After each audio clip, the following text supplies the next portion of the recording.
This webinar will be recorded and posted with a transcript and a FAQ document on https://workforusdakc.com. That's workforusdakc.com, and the career pages of both ERS and NIFA. All participants are currently muted and will remain that way for the duration of the webinar. The chat feature we will not have a chat feature. We will have a Q&A session. If you have a question, please submit it through the Q&A. After each presentation, there will be time for Q&As. Your question may be answered in writing through the Q&A section or asked live during the Q&A time. All questions will become part of the FAQ document posted online. The agenda for today will have an overview of the Economic Research Service from Dr. Marka Weinberg, the ERS Acting Administrator. We will also have an overview of the National Institute of Food and Agriculture from Dr. Scott Engel, Director of the National Institute of Food and Agriculture. In addition, we will have a presentation from Willis Colley, Director of the Human Resources Division, on how to get a federal job, and also an overview on USA Jobs. The breakout sessions. Also, many of you have expressed interest in one of the virtual breakout sessions planned for the Career Expo. You will receive a calendar appointment by email.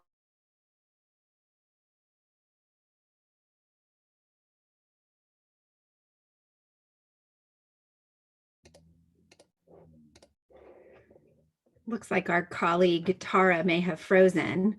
So James, could you please advance the slide one? And so this is the breakout sessions, and you may have signed up for one of these on the Work for USDA KC website. So this is the schedule for the breakout sessions, and you're going to be receiving an email no later than tomorrow morning on how to log in through Zoom for each of these breakout sessions. So please keep a lookout for additional information on these. Okay, so I think we'll kick it off now. If there are no questions, we're going to turn it over to Dr. Marka Weinberg. She is the administrator acting right now of the Economic Research Service, and she has been with ERS since 2000, so 20 years, a few years before that as well. And prior to serving as the acting administrator, she served as the director of the Resource and Rural Economics Division at ERS, where she led a program of research, analysis, and data collection to support policymakers and program managers concerned with the structure and performance of the farm sector, rural community development and well-being, conservation programs, and the implications of environmental regulations. And as Tara mentioned, she's going to give an overview of ERS and the type of careers available there. So turn it over to you, Dr. Weinberg. All right. Michelle, thank you so much. And thanks to Tara too. I am going to get my slides up here. And give me 1 second for that. Oh, looks like we're good to go. So I am delighted to be here and just so impressed with how many of you have gotten online. I hope that you'll find this helpful. What my task is to introduce ERS to the Kansas City community and to anybody in the broader community who is interested in finding out more about who we are, what we do, and then also in particular, what our job opportunities are. So, oh, now my slides have frozen. Oh, wonderful. Hang on. We tested it 3 times. There we go. Okay. All right. So ERS, who are we? Our mission is to provide trusted, objective, and timely research and statistics to inform decision makers. That's pretty broad, and it also has a lot of embedded meaning in it. And so over the next few minutes, I'm going to hope to unpack some of these different words and make them more meaningful. So what do we mean by trusted, objective, and timely?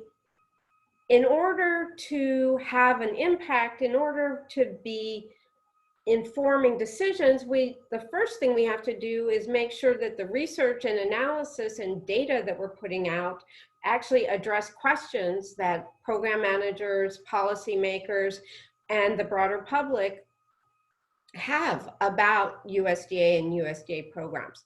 So we do our best to anticipate trends, and then we conduct research on what's behind those trends. We may look for potential design options for farm programs and think about, if you implement it one way versus another way, what are the benefits and the costs, and maybe there's some unintended consequences.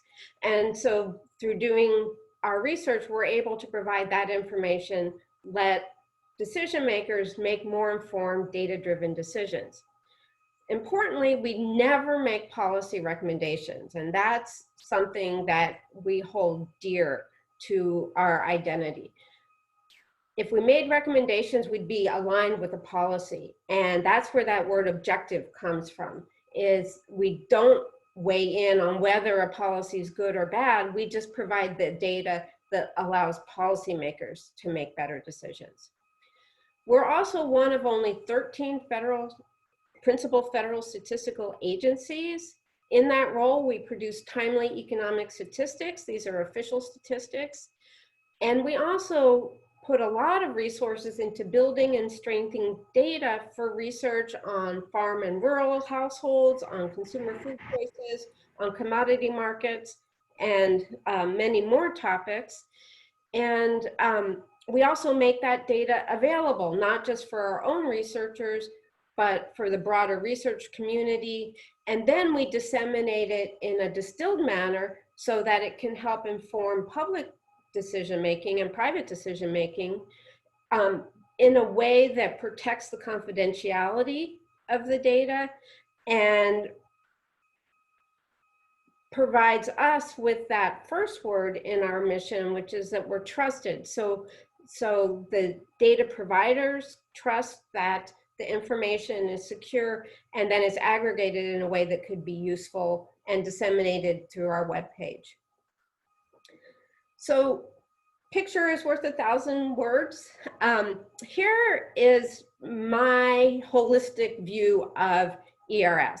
So it's a tree, and the key point here is that our foundational data and models, that's like the roots. That's what nourishes our research program and supports it. And then up in the canopy, you see that's where our research topic areas are.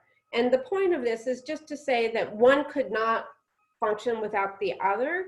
And as we start talking about vacancies and opportunities to come work for ERS, I want to make clear that everybody is a critical part of this whole process. Okay, so I mentioned that we're a federal statistical agency. We are a primary source of statistical indicators on the agricultural and food sector. Farm income and performance, we release 3 times a year on our webpage.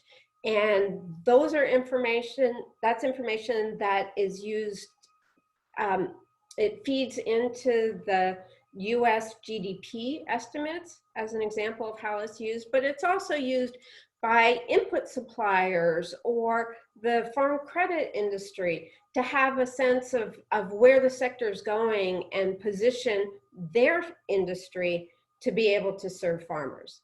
We also do a number of different rural county classifications, and policymakers need this information to target their programs. So there might be some, recently there's a lot of discussion because of COVID, but for other reasons as well, that trying to target funds into rural communities. Well, how do we know what a rural community is? ERS is the source of that information. Similarly, other programs might be targeted to high poverty counties. Well, we're also the source of that information. on a monthly basis, we release food prices. There's a lot of interest in that now as food consumer behavior is changing. What's happening to food prices and availability? These prices actually also go into the consumer price index. And so we're integrated in with the rest of the federal statistical system. We also measure agricultural productivity growth. That's an important reason that we're able to help feed the world, is that US agriculture is the most productive. And by measuring that productivity growth, we can also look at the drivers. What inputs are making the biggest difference? How is technology and innovation leading to better performance? Cost of production for a suite of commodities, food security. We do that both domestically and globally annually. It's a percentage of households that don't have enough food for the month, and we release those as official statistics. The cost of foodborne illness, also international trade. There's a lot of interest in trade right now. We put those statistics out, and then we support USDA's efforts to track the commodity market to understand what's happening for any major commodity. As you can imagine, there's a lot of interest right now, and our staff are working hard at trying to figure out what the impacts of supply chain disruptions are. And then also a forward-looking baseline 10-year projection of the ag sector. So those are our statistics. Research is our middle name, and so we also take a lot of pride in our research portfolio. I've already alluded to this, but our research programs support all the different USDA mission areas.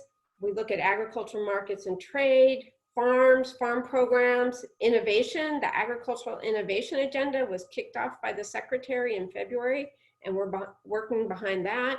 And also interactions between agriculture and the environment, rural development and rural well-being, food assistance, and links between food consumption, food assistance, nutrition, and also food safety. How we get that information out is through a suite of outputs. And the left-hand column here, we publish our research, our researchers publish in peer-reviewed journals, and also internally we publish and manage a peer review process for ERS reports. That's where, thinking back to that first slide, that's where we get that authoritative and objective. That's how we know that our research is the gold standard and is top quality. We also have an award-winning magazine, our Amber Waves magazine, that's disseminated to the public. And so that's how we make their information available broadly. But I also mentioned the importance of having an impact for policymakers. And for that, that's really where you're going to look at the right-hand column and think about short turnaround staff analyses. We get questions from the secretary's office or from the office of the chief economist or from other parts of the department. And we may answer how many, what's happened to food prices last week? And we can give them that information on a quick turnaround basis. And we'll do briefings in person. So that's a way to really make sure that the people making the decisions have the information before they make the decisions. And then we do webinars. I mentioned farm income. We also release a public webinar at the same time as we release the data. And so then that information is available for anybody, just like this career fair. So getting back to the point of this particular meeting, what are we doing in 2020 in addition to delivering our mission? Well, we moved to Kansas City. That was a big effort, and we are also hiring. So as Tara mentioned in the beginning, we moved along with NIFA to Kansas City in July, August last year, our first staff started, and we have a presence, so that was an accomplishment. And now we're going to be moving to a new permanent home later this year at 805 Pennsylvania Avenue, right downtown in Kansas City. It's a beautiful building. That's a picture of it, and we're really excited about that. Unfortunately, a number of our staff were not able to make the move with us.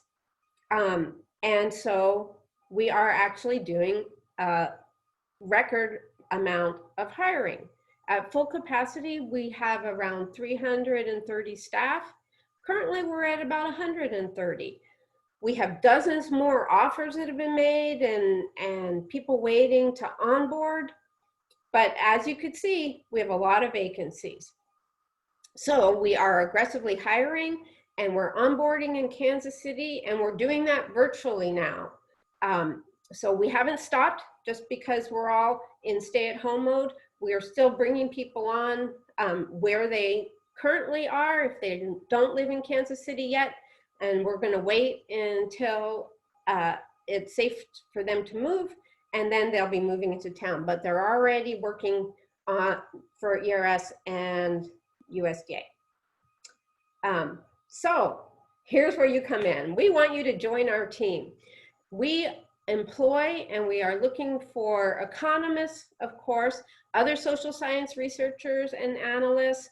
Typically, our economists have graduate degrees, normally either a master's degree or a PhD, depending on the position.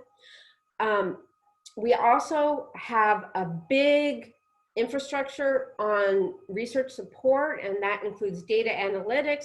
We have more than 1 terabyte of data. It's a great opportunity for researchers. So we have data analysts, and we're looking for building up more skills in terms of big data and machine learning. We have a fantastic GIS group and statisticians to support the research effort also. I mentioned disseminating our data and our webpage. We're looking for individuals to help support those efforts, our communications, our research reports, our magazine. We need writers and editors and designers, public affairs, and then administrative support, whether it's budget or procurement or HR. All of these areas have vacancies. And then last but not least, we're also looking for experienced researchers and managers to move into mid-level and senior managerial positions. And you can get all of that information on our webpage. I'm going to keep putting this link up over and over so that you can memorize it. But first I want to tell you the top 10 reasons to work at ERS. Just kidding, I don't have time for that. I'm going to pick on the top 3 to have an impact on policy because of our extensive data resources, which are really unparalleled in the ag and food and environment rural arena, and because of our team. It is a collegial supportive environment. It's a way to work with renowned scientists and make a difference, exploring a diverse staff population and living in a fantastic city. We've got great facilities, and all 10 of these are on our webpage, so you can read them all there. These are the vacancies that are open right now. We're going to have more coming, but as you can see, they range from secretary at the GS9 level all the way up to a senior executive, and our division director position down at the bottom there closes in a week.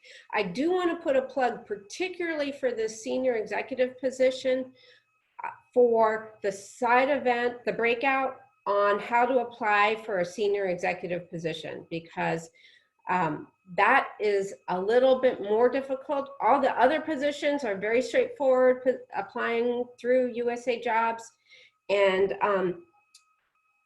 tomorrow at, now I forgot, 2, I think, Central is when the SES session is. So anybody who's interested in a senior position, highly recommend that. And that applies to NIFA as well. So in a nutshell, Our mission is to inform public and private decisions on economic and policy issues through objective research and analysis, to answer questions about agriculture, food, natural resources, rural America, science policy, and more. And we provide nationally recognized statistics on commodity markets, trade, farms, and food security. We have an integrated program of research, outlook, data development, and that is really what I think makes ERS unique. There is almost no other organization like it where the researchers get to inform the data informs the research, because we have our outlook and our analysts who are able to see trends coming, and then we plug that into our researchers and ask why, what's happening? Is this something that's driving a future pattern, or is it just a blip? So it's a great opportunity to work with a diverse family of professionals. We are hiring, and you can learn more at our webpage. You can also learn more, this is my last slide, by signing up for our Twitter.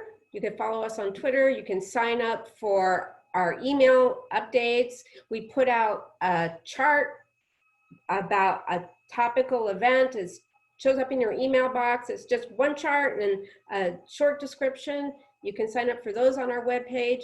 We have a new LinkedIn page, and we also have an email that you could email if you have additional questions, careers@usda.gov.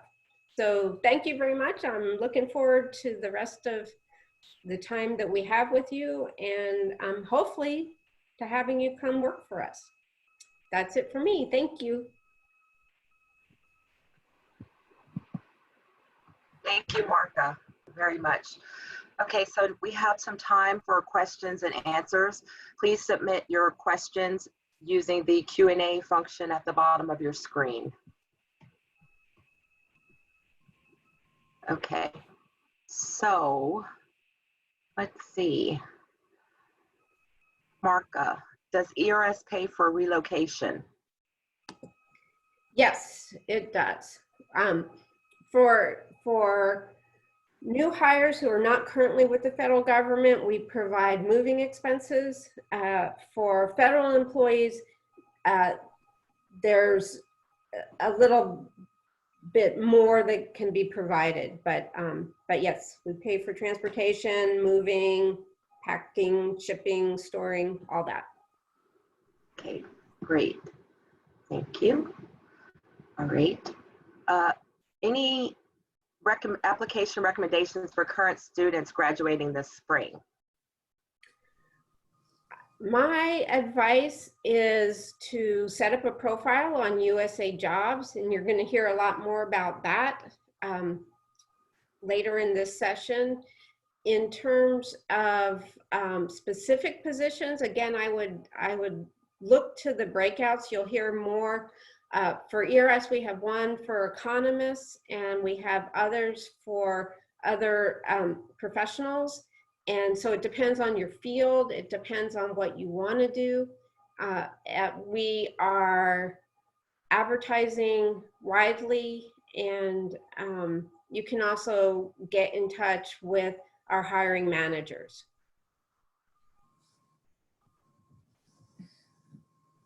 Thank you. All right. Okay. On USA Jobs, I only see a short supply of positions that is open to the public. Will there be more positions added that will be open to the public soon? So, yes to both. We actually, I think we have 12 vacancies now. 8 vacancies now. But several of them we're going to be hiring multiple positions off of. So with the 8 vacancies might be used to fill 50 positions. And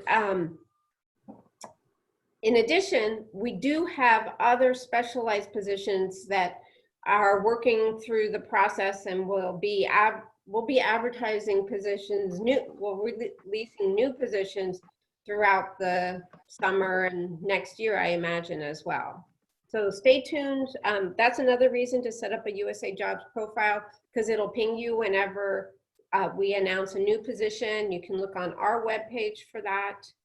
I guess one other thing, maybe for the earlier student who asked the question, one thing is on these vacancies to pay attention to is what are called cutoff dates.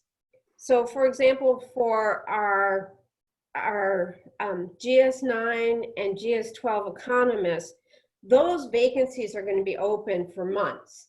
But we'll pull a list, or HR will pull a list every few weeks or so. And the dates that those lists are going to get pulled are included in the vacancy announcement on USA Jobs.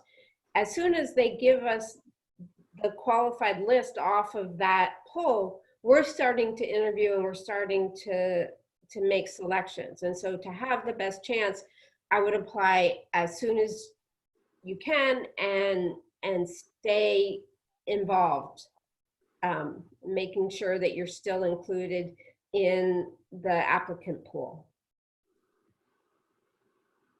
Thank you.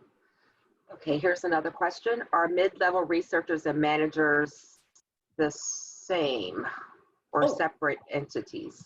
Good question. So, normally, our mid-level managers have a research background, but not always. They are different positions. One of the things that we ended up losing as we made the move was staff who had a lot of years of expertise. Because they weren't able to move, that many of them retired. And so we're looking for people who have expertise within our program areas, but who also really want to maintain their research programs. Those individuals should apply for the more senior research positions. Individuals who are interested in leading a program and gaining that leadership opportunity, and really it's the opportunity to build an entire program within your area of expertise. Those individuals should apply for our management positions, the branch chiefs or the division director, depending on your qualifications. We also had some branch chiefs for our information services, but those positions are already filled. Thank you. Here is another one. Hello, are ag economist positions with ERS open to those without graduate level education if the candidate has quality internship experience? So I am going to leave that question for Willis and Rosita, but the answer is no, there is not a degree requirement. You have to, for an economist, you have to have 21 units of economics to qualify if you also have equivalent experience. Similar question. Will there be any graduate level pathways programs available for ERS? So we actually, yes, the Pathways program, we use it for summer interns, and we're excited to be bringing on almost 20 for this summer. That vacancy already closed, but we tend to do that every year. We haven't opened one for fall internships, say, but we could think about that. Are there any remote opportunities for analysts and researchers? So, good question.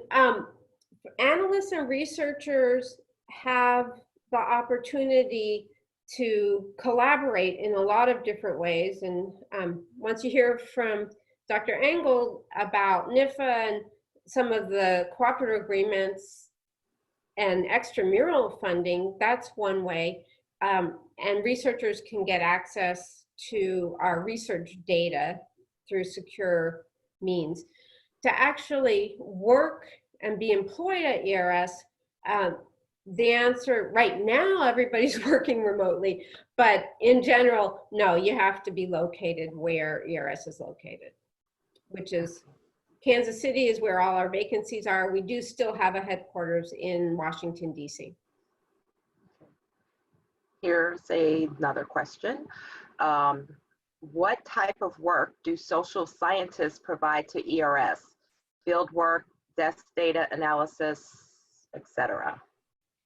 So we don't do really much field work.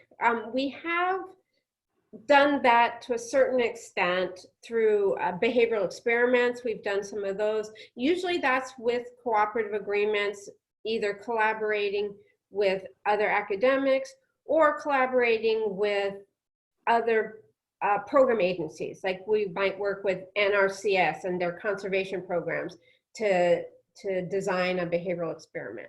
That would be an example. But in general, the research is all computer-based. It's statistical or simulation type of analysis. Let's see, here's one. Does one need to have a degree in economics, or will experience and research suffice? Again, I think I answered that already, and I'm going to let our HR specialists give you another answer. But basically, you have to have some economics, and there's not a specific degree requirement as much as there is a combination of a potential for research and education combined. Good.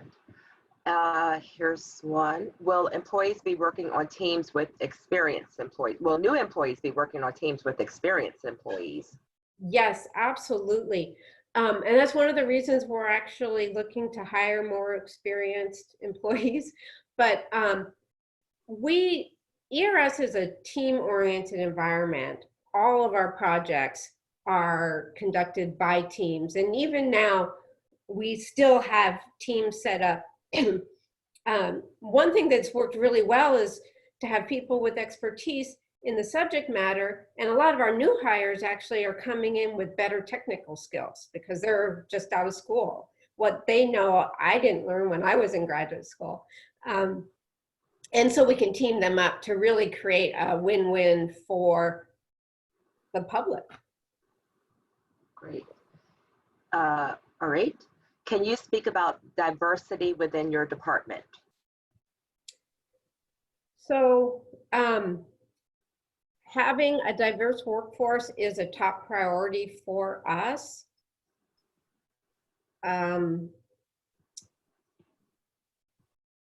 We have diversity in terms of different career paths. We have diversity in terms of age and gender. We are working on improving the diversity of our workforce in terms of race and ethnicity. All right, and let's see. What qualities are looked for, and this might be better for Willis, but I'll let you punt if you need to. What qualities are looked for in a resume when applying for ERS? So again, it's going to depend on the type of position. For our, I would say the things that cut across all positions, we're looking for people who are motivated, who can work independently and in teams, who are public-minded, because this is what we're here for, is to provide a public service. People who have intellectual curiosity. We're always looking for people who are going to take initiative and improve, whether it's our processes or our data or the design of our web page, and really willing to come together and interested in lifelong learning. And then, of course, technical skills. Great. And then that's probably best answered by Willis. You mentioned staying involved with the application process. How can I do this after submitting an application and getting referred to the hiring manager? So tracking those emails that there are automated emails that will come out when they pulled a list, say. If one thing that we've discovered that happened is after a certain number of days, candidates don't automatically stay on the next poll. So just making sure, reaching out to the hiring manager just to make sure that your application is complete. That's sometimes when we hear from applicants and wonder why they weren't interviewed. Sometimes it's because they didn't actually hit all the last final buttons, and so the application wasn't complete from an HR perspective, so we never even saw it. So being proactive that way. Are there specific statistical programs that you require analysts and economists to use? We don't have specific programs. To get a little in the weeds, we use SAS for our data. Our newer researchers are much more comfortable using R or Stata or Python. We use GAMS. As administrator, my goal is to make sure that our researchers have the software and hardware that they need to do their jobs. So we make that technical infrastructure available as needed. But because everything is computer-based, you definitely would need some computer programming skills through a software.